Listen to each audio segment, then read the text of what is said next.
Mei dan mengalah. Mei datang pelan-pelan membawa udara yang masih basah oleh sisa hujan. Dan obrolan-obrolan sore yang makin jarang aku ikuti. Di rumah ini, aku bukan yang paling tua. Tapi bukan juga yang paling muda. Aku cuma orang yang masih tinggal. Yang katanya bisa ngertiin semua orang. Padahal aku juga pengen dimengerti. Tiap hari rasanya sama. Bangun, bantu ini itu, senyum, nalah, pura-pura kuat.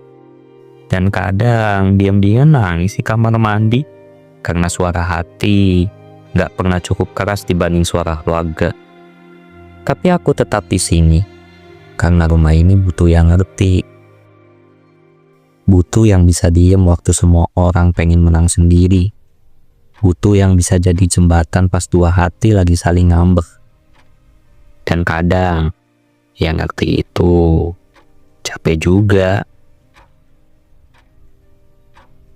Aku pernah tanya ke diri sendiri, kalau terus-terusan ngalah nanti dirimu tinggal apa? Tapi gak ada jawabannya. Yang ada cuma piring kotor yang nunggu dicuci. Dan keponakanku yang nanya PR karena orang tuanya masih sibuk kerja. Orang-orang bilang aku sabar. Tapi mereka gak tahu sabarku itu cuma bungkus. Isinya kadang nelangsa juga. Tapi ini bulan Mei. Bulan dimana semua mulai tumbuh.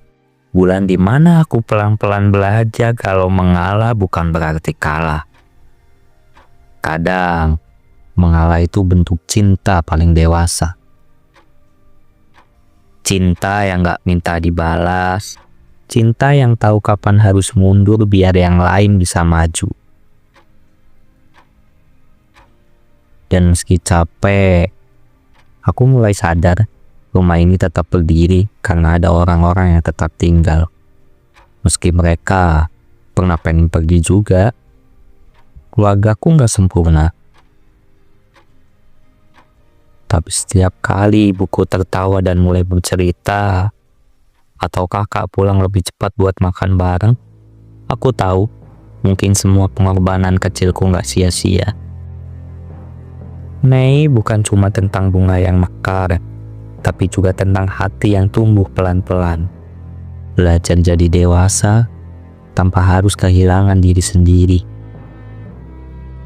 Kalau kamu juga lagi mengalah, lagi diem, padahal pengen teriak, lagi ngertiin orang-orang yang gak ngerti kamu, tenang, kita gak sendiri. Ada ribuan hati yang juga lagi berjuang dengan cara yang paling sunyi.